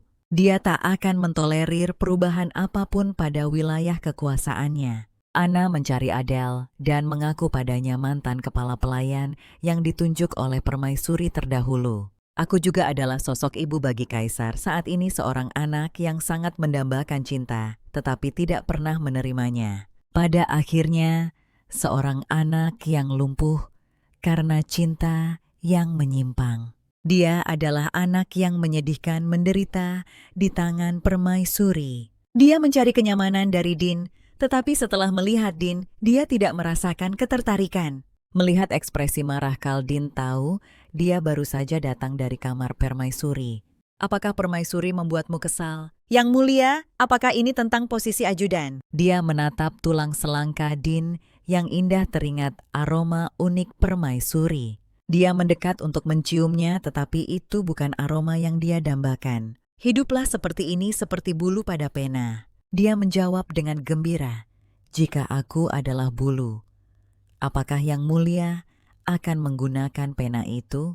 Aku suka berada di sisi yang mulia. Bahkan dengan cara itu yang mulia adalah semua yang kubutuhkan. Mata ungunya berkaca-kaca. Karl melepaskan bibirnya dan berbalik meninggalkan kamarnya. Din bertanya-tanya mengapa Kaisar bertingkah seperti ini. Malam ini adalah pertama kalinya Kaisar menolak rayuannya dan tidak menginap. Sejak malam itu dia menyaksikan daya pikat permaisuri. Din kini tampak seperti mentimun basi benar-benar hambar. Dia tidak bisa mendapatkan apa yang dia inginkan. Dia tidak bisa menggenggam apa yang tidak dia hargai, melukai dua wanita dalam prosesnya. Masa kecilnya yang kelam adalah akar kejahatannya. Pelayan permaisuri melahirkan anak Kaisar. Terbebani oleh tekanan, dia hampir saja hancur. Kaisar, seorang gadis dinobatkan sebagai pewaris, dipisahkan dari ibu kandungnya, bertentangan dengan keinginan permaisuri sebelumnya. Dia tumbuh besar di istananya. Kaisar selalu percaya bahwa permaisuri sebelumnya adalah ibu kandungnya. Bertahun-tahun kemudian dia mengetahui bahwa permaisuri sebelumnya yang tampaknya membencinya sebenarnya adalah ibu angkatnya. Setahun kemudian ketika dia mencari ibu kandungnya, wanita itu sudah setengah gila. Pengalaman itu sangat mentraumatik dirinya, memutarbalikkan hatinya. Itulah mengapa Kaisar bersikap memusuhi Adele sejak pertemuan pertama mereka. Dia tidak menyadari bahwa itu berasal dari obsesi dan kebenciannya terhadap posisi permaisuri. Hannah mengerti. Itu hanyalah reaksi naluriahnya. Adele tidak setuju dengan penilaiannya. Justru karena dia adalah kaisar nalurinya, seharusnya tidak mengalahkan akal sehatnya. Tapi seperti yang kau katakan, dia adalah kaisar dan juga suamiku. Jadi haruskah aku merendahkan diri untuk melayaninya? Pada hari pertamaku di Ermengarde, Din memberitahuku tentang preferensi yang mulia. Hannah tidak menyangka Din akan melakukan hal seperti itu. Jadi apa bedanya perkataanmu dengan apa yang Din katakan hari itu? Yang paling penting bagiku adalah cita-cita, keyakinan, dan kehormatanku. Ini lebih penting daripada posisi permaisuri. Aku lebih baik mati daripada hidup tanpa arti yang dikendalikan oleh orang lain. Dia adalah putri mahkota memiliki kebanggaan yang melekat. Aku lancang. Kaisar kembali hanya 1 jam setelah meninggalkan kamar permaisuri. Dia memberitahu Hannah bahwa permaisuri sudah tidur dan bertanya apakah permaisuri bisa tidur dengannya malam ini. Hannah tidak tahu harus menjawab apa. Melihat ketidakmampuannya menjawab, dia menganggapnya sebagai ya. Adele baru saja akan tertidur ketika dia melihat Kaisar masuk begitu saja. Dia datang ke samping tempat tidur, membuka kancing kemejanya dan berkata, "Aku ingin menghabiskan malam bersamamu." Wajah Adele menjadi gelap. Tidak ada yang tidak bisa dimiliki Kaisar jika dia menginginkannya. Bahkan saat menghadapi permaisuri, dia tidak melihat alasan untuk menekan keinginannya. Kau baru saja bilang akan menyesali ini nanti, dan sekarang kau tiba-tiba ingin berbagi ranjang denganku. Kau pasti sangat ingin memegang kekuasaan sejati di istana. Meskipun itu tugasmu, kau tetap bisa mendapatkan kekuasaan. Aku akan membantumu mau tidak mau. Ini memang tugasku. Tapi mengapa aku merasa sangat jijik di kekaisaran ini? Apakah ada orang lain selain aku yang harus kau patuhi? Apakah permaisuri adalah keberadaan seperti ini di Aeromot? Tiba-tiba dia berlutut di tempat tidur dan menarik kaki Adele ke arahnya. Dia menciumnya dengan lembut. Adele tidak mengerti apa yang dia lakukan. Aku merendahkan diri untuk mencium kakimu. Apalagi yang kau inginkan? Dia membelai Adele dengan tangan yang baru saja dia gunakan untuk menyentuh kakinya. Adele menyuruhnya melepaskannya. Dia jijik dengan kurangnya kesopanan pria itu. Aku benar-benar tidak mengerti apa yang kau pikirkan. Yang kau miliki hanyalah kebanggaan yang tidak berarti itu. Namun kau masih menganggap dirimu begitu tinggi. Menunjukkan cakar-cakarmu sementara itu. Permaisuri dan Leor saling tertarik. Di sisi lain, Kaisar berusaha menghentikan mereka. Hannah menawarkan saran tentang pemilihan asisten. Setelah banyak pertimbangan, dia memutuskan bahwa memenangkan hati keluarga Butler adalah strategi terbaik. Namun, proses wawancara tetap harus diikuti. Kandidat pria pertama memulai dengan memuji Adele sebagai malaikat. Julukannya adalah penyihir Gotthard, yang sama sekali tidak ada hubungannya dengan malaikat. Kandidat-kandidat berikutnya semua tampak menginginkan posisi itu untuk keuntungan pribadi, menghujaninya dengan sanjungan demi keuntungan keluarga mereka. Sejauh ini tidak ada yang tampaknya memahami tujuan pengumuman itu. Melihat kelelahan Adele, Hannah mempertimbangkan untuk memberhentikan kandidat yang tersisa. Saat itu Leor mengenakan setelan jas tampan berjalan masuk ke aula, seketika mengalahkan pesona semua orang. Kandidat-kandidat lain menyadari bahwa mereka bersaing dengan Leor, yang diduga kekasih permaisuri, menjadi putus asa dan kehilangan semua keinginan untuk bersaing. Adele menatap pria di hadapannya. Dibandingkan dengan kandidat-kandidat sebelumnya, mereka tidak memiliki semangat juang sama sekali. Dia merasa itu sangat aneh. Tepat ketika dia mengira wawancara akhirnya selesai, Hannah memberitahunya bahwa seseorang telah melamar.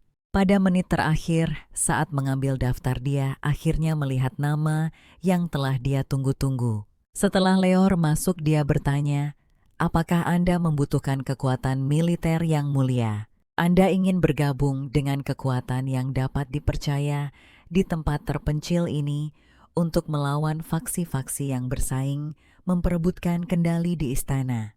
Siapapun yang Anda pilih, saya akan selalu menjadi pilihan terbaik Anda." Adele senang dengan jawabannya.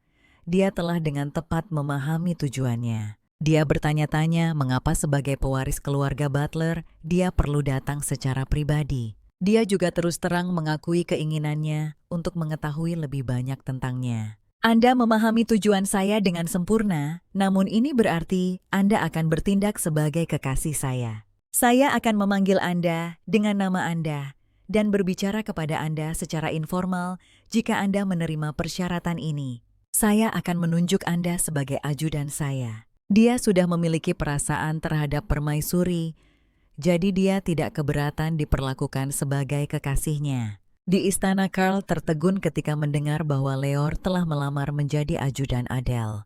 Wajahnya langsung gelap.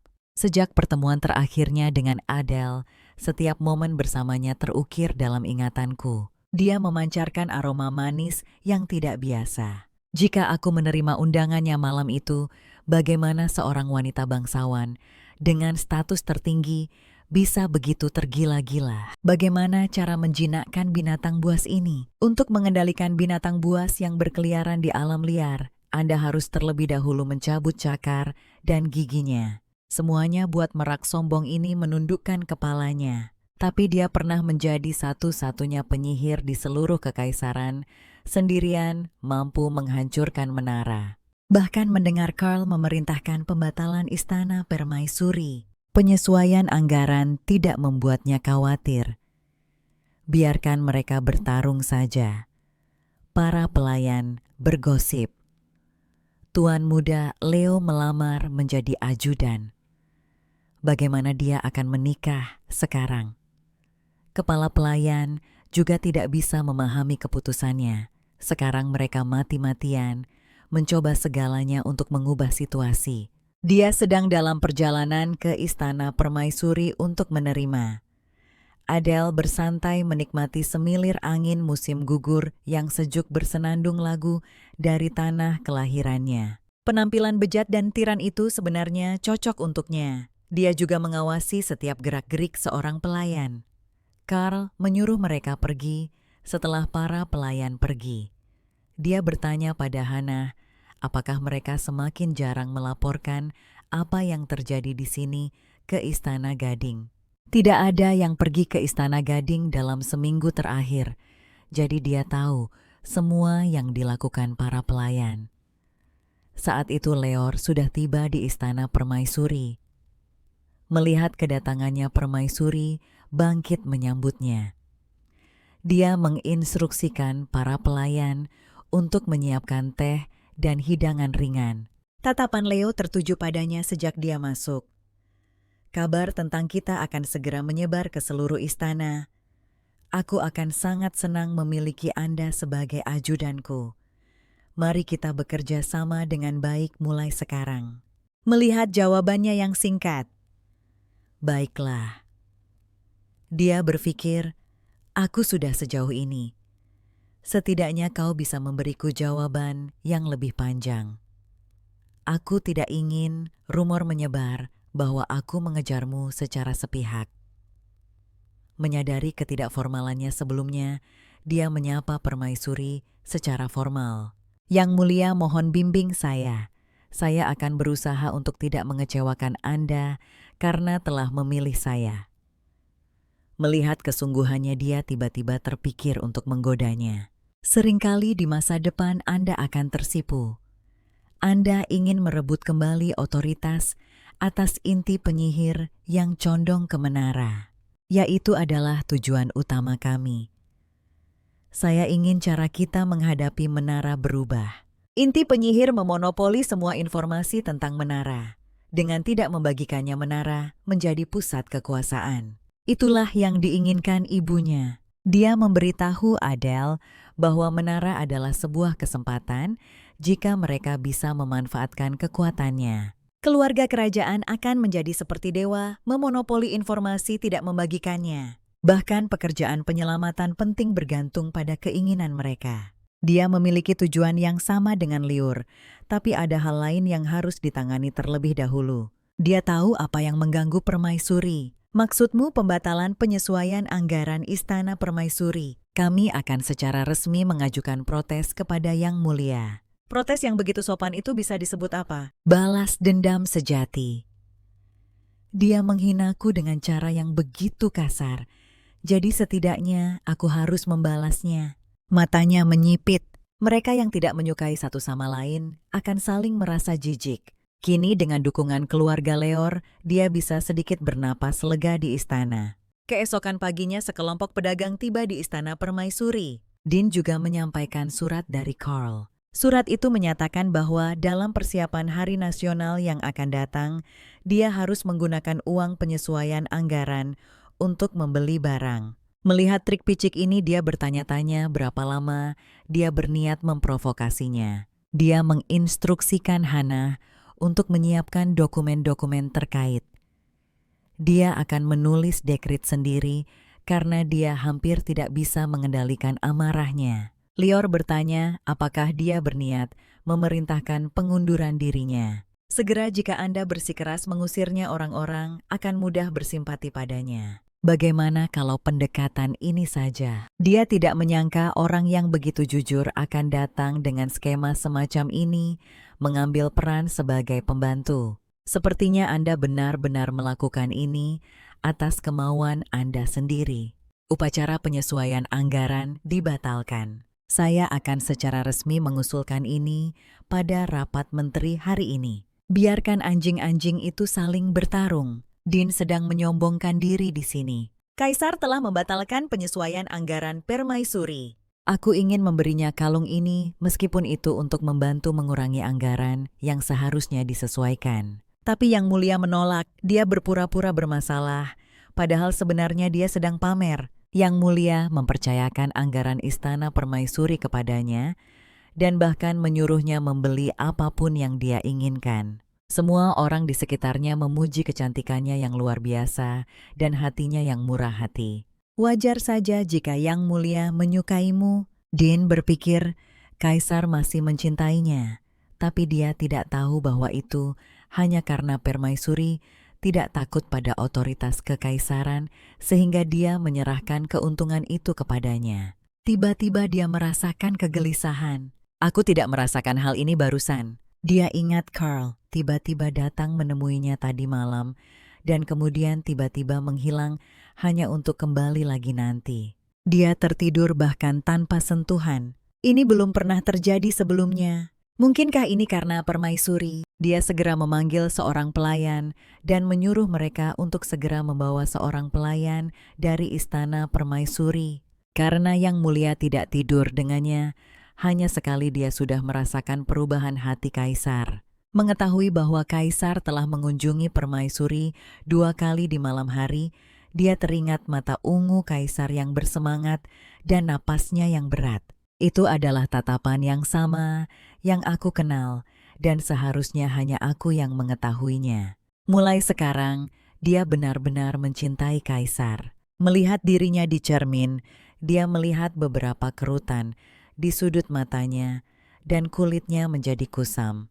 Yang Mulia menyukai kulitnya. Dia menyentuh pinggangnya bertanya-tanya apakah berat badannya bertambah. Melihat perutnya yang rata, dia berpikir baik dia maupun Baginda tidak mandul. Jadi mengapa mereka tidak punya anak? Seorang anak untuk mengikat Baginda. Kecantikan pada akhirnya akan memudar dan kaisar akan meninggalkannya. Dia melaporkan kepada permaisuri bahwa Din telah mengambil seorang pelayan.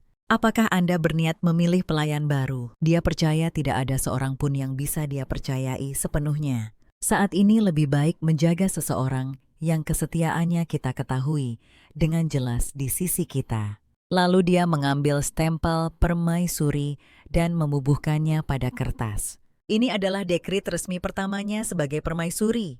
Pada pertemuan itu, kaisar mendengar bahwa penduduk wilayah Pangeran Calvin mengungsi ke wilayah Pangeran Baratot di dekatnya. Skala menara diperkirakan level 3. Ada juga beberapa gargoyle terbang level 3 yang hadir. Pada titik ini, Saudara Din mempertanyakan siapa yang membuat perkiraan level 3 itu. Gargoyle tidak mudah ditangkap. Mungkinkah beberapa ksatria payah telah menangkap mereka? Pernyataan ini menyebabkan perdebatan sengit antara kedua belah pihak. Seorang pangeran di dekatnya mengingatkannya bahwa kaisar hadir. Dia kemudian menekan kesombongannya. Karl bertanya pada Leor apa pendapatnya. Dalam hati Leor berpikir, meskipun aku selalu meremehkan orang-orang ini hari ini, aku merasa mereka sangat menjijikan. Sebelum menjawab, aku ingin mengajukan beberapa pertanyaan kepada kedua pemimpin inti penyihir. Apakah itu boleh? Pada hari aku tiba di istana, aku memimpin para ksatria yang menunggu kedatangan inti penyihir. Tepat saat menara mendekati kami, seseorang yang tak terduga muncul. Itu adalah Yang Mulia Permaisuri. Dia menghancurkan menara sendirian sebelum menara itu mencapai tanah. Ini adalah metode yang belum pernah dipertimbangkan Aramont. Bukan begitu. Karl menoleh ke belakang untuk menatapnya tidak senang. Beraninya dia menyebut permaisuri di depannya. Yang Mulia mengatakan bahwa ketika monster terbang muncul tindakan penanggulangan tingkat 3 harus diambil. Itulah mengapa Yang Mulia menasihati Pangeran Calvin untuk mencari perlindungan di wilayah lain dan memberikan bantuan keuangan. Mendengar bahwa permaisuri telah memberikan bantuan menyebabkan kegemparan. Ini adalah pertanyaan yang permaisuri tanyakan kepadaku, dan sekarang aku menyampaikannya kepadamu secara harfiah. Apakah Anda tidak ingin memberikan bantuan atau Anda tidak mampu memberikan bantuan? Lalu dia menatap kaisar. Sebagai Menteri Pertahanan Nasional, saya meminta Anda untuk mengatur penyelamatan. Karl melotot padanya. Kakak Leah berdiri. Setelah mendengar apa yang dikatakan menteri, saya percaya permaisuri lebih cocok untuk mengelola masalah ini. Juga bolehkah saya bertanya atas dasar apa Anda membatalkan penyesuaian anggaran permaisuri? Karl yang marah membalas tanpa ragu di depan semua orang. Setelah menjadi permaisuri, dia menjadi buah bibir semua orang. Pantas saja semua orang bilang harus hati-hati memilih istri. Bahkan rakyat biasa pun mengatakan istri adalah penolong yang berbudi bagi suaminya. Bagaimana menurut Anda?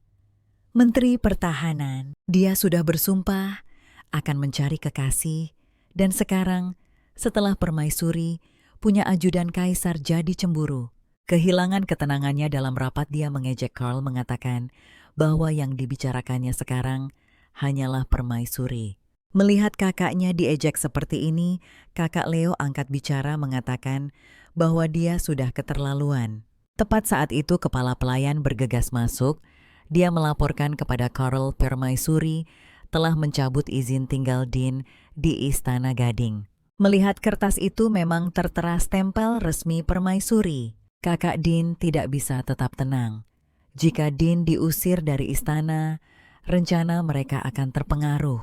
Menurut hukum negara, wewenang untuk memberikan izin tinggal di dalam istana adalah milik permaisuri. Karena Dean melayani kaisar dan telah berkontribusi dalam mengelola urusan istana, dia secara khusus diizinkan tinggal di Istana Gading meskipun hanya seorang baroness. Namun ini juga melanggar hukum.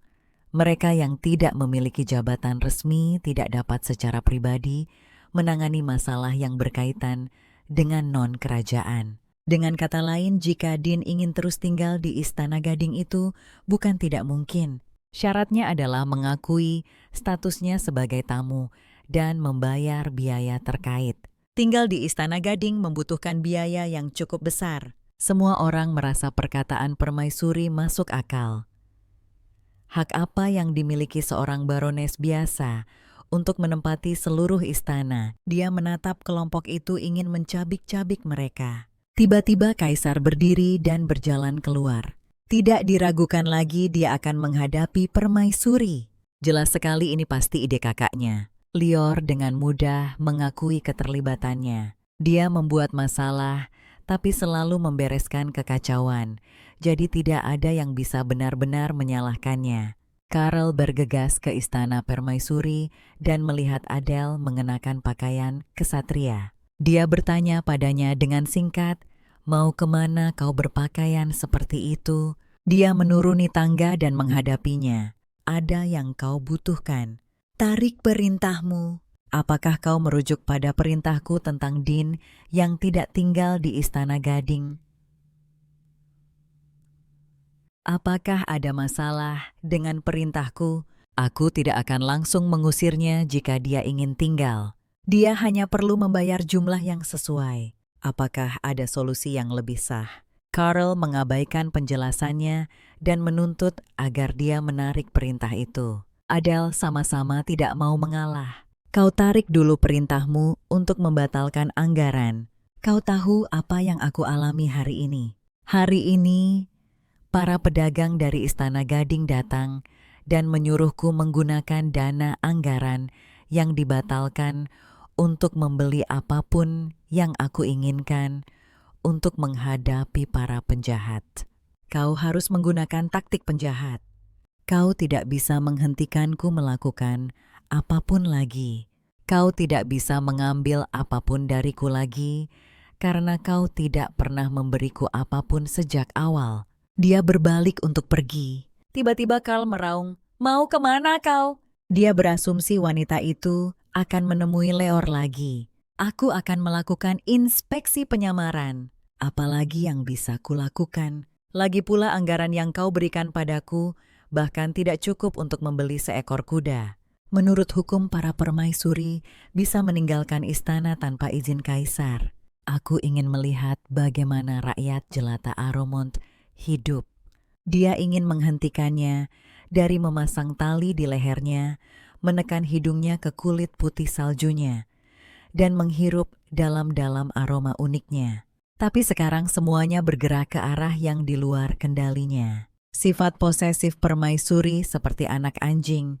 Jika dia tidak bisa memilikinya, tidak ada orang lain yang bisa. Menghadapi kepergiannya, dia hanya bisa meraung frustrasi di dalam kereta. Dua bangsawan menunggu kedatangan permaisuri. Dia berencana untuk tinggal di kediaman Lior selama 2 hari. Sudah lama sejak mereka melihat permaisuri dengan pakaian santai seperti itu. Itu adalah pakaian yang sempurna untuk inspeksi penyamaran. Adele melihat orang-orang di luar jendela kereta dan bertanya, "Apakah ini standar hidup warga biasa di ibu kota?" Tingkat ini bukan tingkat warga biasa, melainkan kelas menengah di negara mereka sendiri. Tingkat ini sudah cukup baik. Bagaimana situasinya di sini? Duke Calvin melaporkan dengan jujur, ini adalah area perumahan untuk kelas menengah. 10 menit lebih jauh ke utara menyeberangi sungai kecil, ada daerah kumuh yang besar. Karena insiden Teruel, para pengungsi yang terlantar hanya bisa pergi ke sana. Sebagian besar wilayah sedang mendirikan dan memperluas daerah kumuh.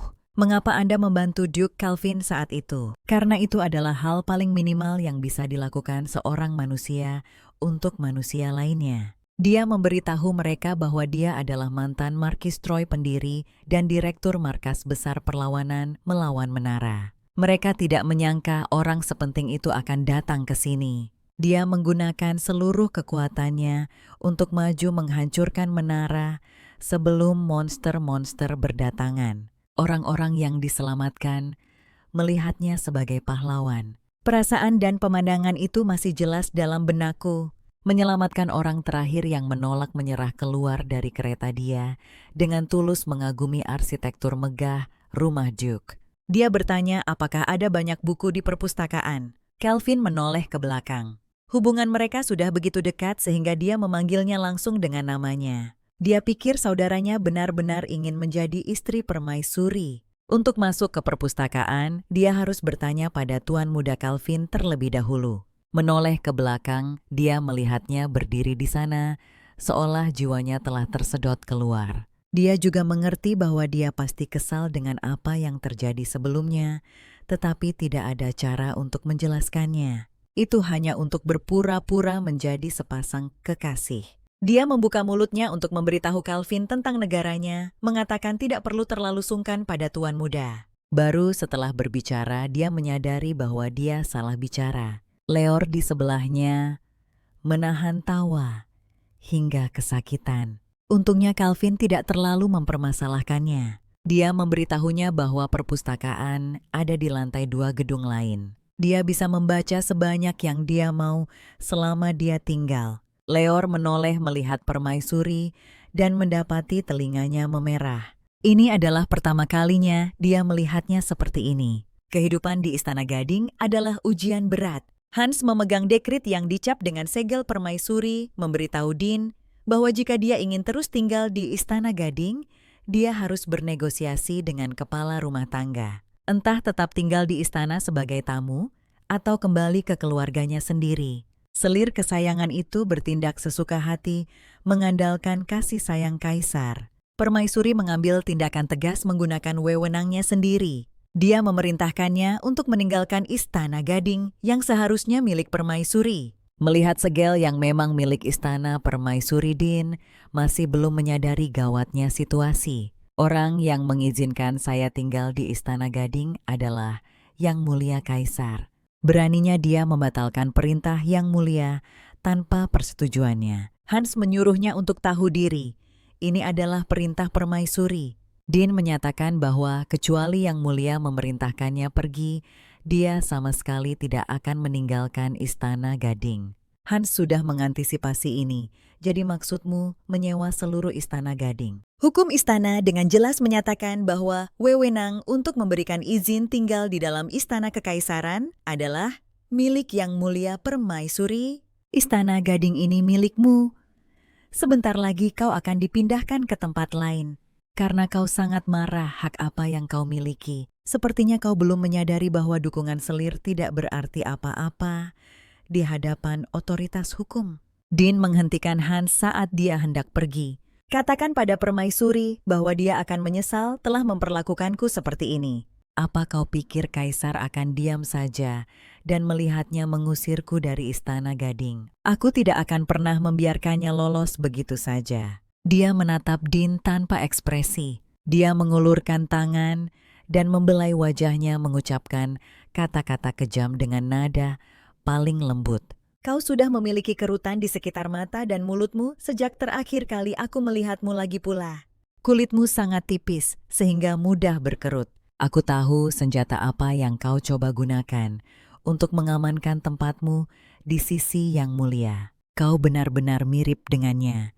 Melihatmu mengingatkanku padanya. Apa kau tahu kapan Nona Beatrice meninggal dunia? Dia memiliki wajah awet muda tanpa satupun kerutan. Bagi Yang Mulia dia akan selamanya tetap berusia 29 tahun yang awet muda.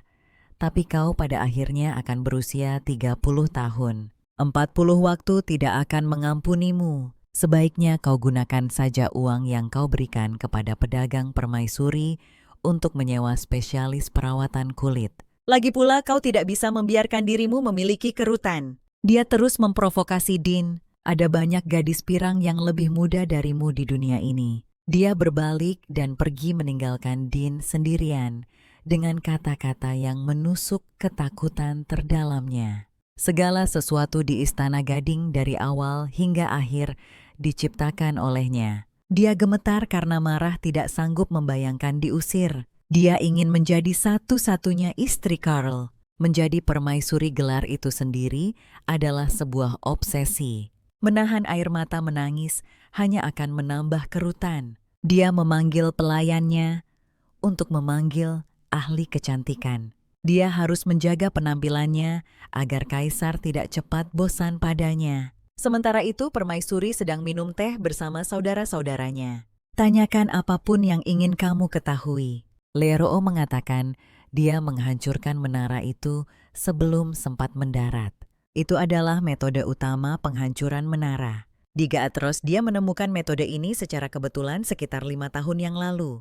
Prinsip pertama penghancuran menara adalah menghancurkannya sebelum mencapai tanah. Masalahnya hanya sedikit penyihir sepertiku yang bisa menunggangi arus udara naik. Bisakah menara yang sudah mendarat dikelola dan dibiarkan utuh?